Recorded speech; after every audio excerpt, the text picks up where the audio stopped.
1주택자, 1주택자. 네.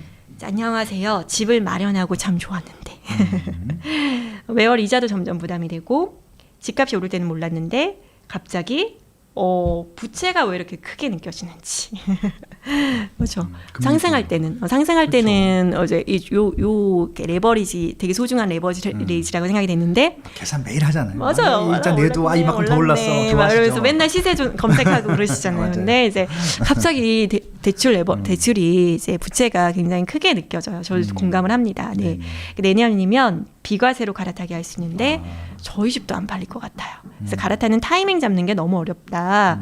네, 맞습니다. 이거를 이제 내 집을 팔고 어떻게 하면 더 내가 살고 싶은 곳으로 갈아탈까에 대한 타이밍이 가장 서울이키님 왜 이렇게 고민이 다 제가 쓴 것 같은지. 맞습니다. 남들처럼 다주택자가 되고 싶었는데 지금은 뭘 더 하면 좀 안 될 것 같고 이후의 스텝 뭔가 가만히 있으면 또 안 될 것 같고 또 투자하자니 돈도 없어. 네. 그래서 내 집 마련한 게 전부라서 뭐 다른 공부하라고 하는데 옆에서는 뭐 토지도 해봐라 상가도 해봐라 하는데 나는 아파트 한 채 투자한 게 다고 주택밖에 몰라서 다른 분야 투자하는 게 너무 두려워요. 그래서 뭘 해야 될지 모르겠습니다.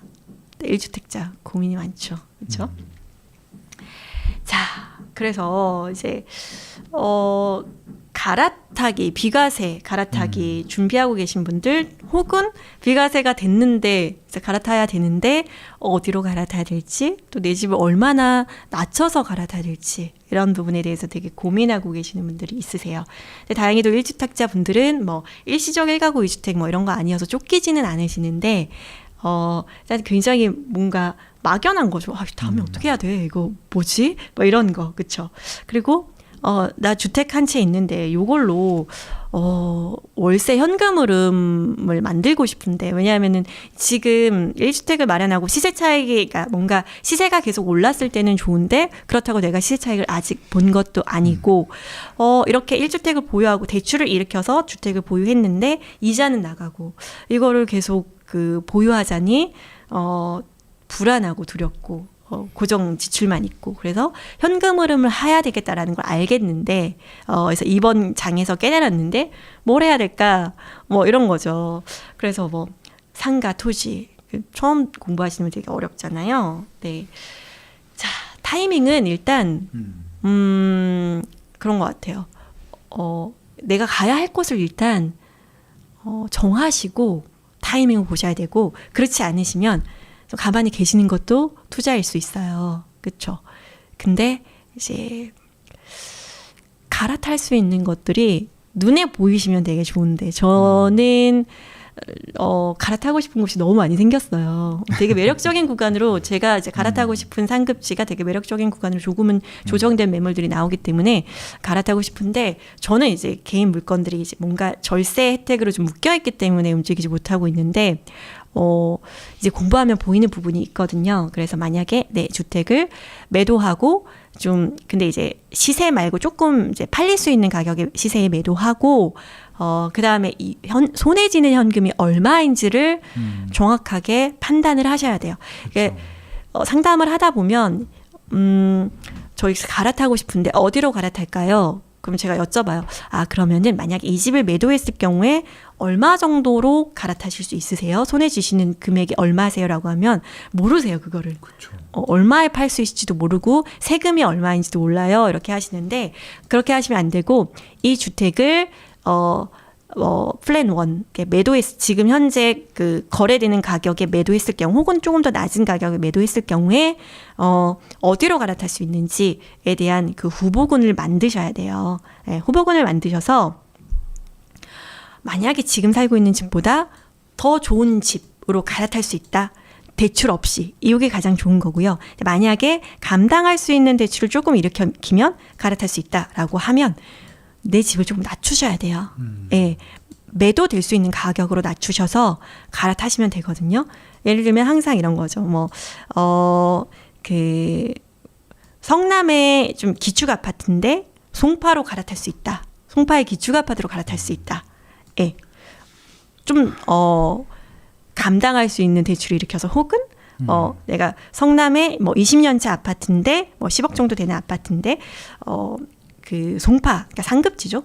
송파에 있는 아파트로 뭐 재건축 아파트로 갈아탈 수 있다 이런 거 그런 거 있잖아요. 그 최근에 송파 쪽에서의 조정이 조금 눈에 띄는데 송파 권역이 일단 잠실에서 이제 시세가 조금 조정되다 보니까 밑으로 이렇게 이제 하향식으로 해서 이제 시세가 연동이 되는데 우리가 송파의 재건축 아파트 그 올림픽 올선. 네, 올선, 그다음에 아선, 그다음에 올림픽 패밀리, 그러니까 올림픽과 아시안 게임과 관련된 3인방.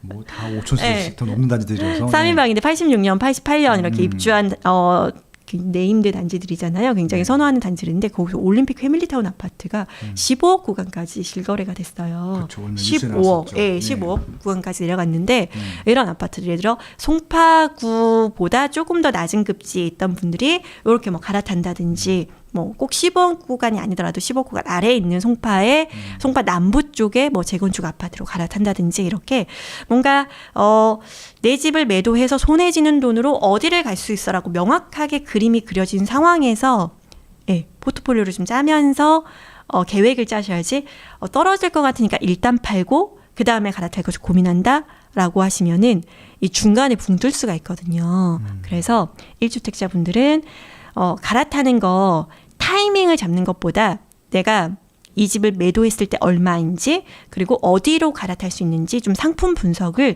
좀 정확하게 하시는 게 먼저일 거라고 생각합니다. 네. 자, 그리고 이제 다른 곳에 투자하는 거 두렵죠. 두려워요. 그런데 이제 좀 가볍게 시작해 보세요. 내가 뭐 토지나 상가로 뭐 전향하겠다 뭐 이런 게 아니라 지금 주택이 일단은 뭐 내가 실거주하는 주택이 이렇게 픽스되어 있으니까 조금 그동안 현금 흐름을 만들 수 있는 것들이 뭐가 있을까 이렇게 생각하셔서 가볍게 좀 접근하시면 좋을 것 같아요. 토지는 어떤 거지? 특강 들어보시고 상가 어떤 거지? 들어보시고 장소희 대표님이 상가도 특강하시죠. 꼬마 빌딩 상가. 네, 꼬마 빌딩 상가 이런 것들.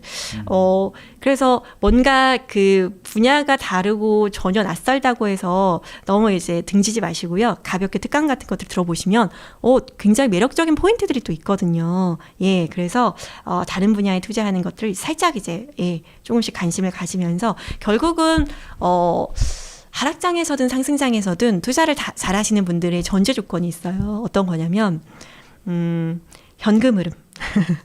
네, 현금 흐름이 좀 원활하게 되면은 하락장에서도 이제 금리 대출 이자를 내면서 버틸 수 있는 거고 또 상승장에서도 이제 그동안 모아둔 현금으로 또 다른 투자들을 또 할 수 있는 그런 것들이 되는 거잖아요. 그래서 좀 마음의 여유가 있어야지 현금 흐름이 있어야지 내 상품을 내 집을 지킬 수 있고 또 다른 투자로 이어질 수 있는 거기 때문에 일단 현금 흐름 부분에 있어서 좀 많이 신경 쓰면 좋으실 것 같아요. 네, 1주택자분들.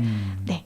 요즘에는 워낙에 되게 다양해요. 부동산 기반으로 하고 있는 현금 흐름, 지금 부동산을 기반으로 해서 뭐 사업을 얻는다든지 아니면 상가에다가 기타 뭐 무인점포라든지 다양한 것들을 하잖아요. 이제 그런 고민들을 한 번씩 해보셨으면 좋겠습니다. 자, 1주택자분들 예를 들면은 뭐 그런 거죠. 이런 주변에 뭐 이런 송파구가 있다라고 하면 주변 뭐 하남이나 아니면 강동이나 성남이나 이런 쪽에서 더 안으로 들어올 수 있는 방향에 대해서 이렇게 생각해 보시면 좋을 것 같습니다. 이제 잠실의 네임드 아파트들이 조금 조정이 되면서 헬리오시티, 올림픽 패밀리타운, 올선, 뭐 둔촌주공 아파트도 총 매매가로 따지면 거의 15억대까지 내려온 매물들이 있어서 굉장히 많은 조정이 있어요. 예, 그래서 이런 부분, 이런 네임드 아파트들보다 이렇게 틈새에 끼어 있는 아파트 단지들은 오히려 급매들이 또 출현하고 있는 거기 때문에 이런 거 안에서 좀 기회를 찾아보실 수도 있을 거라고 생각합니다.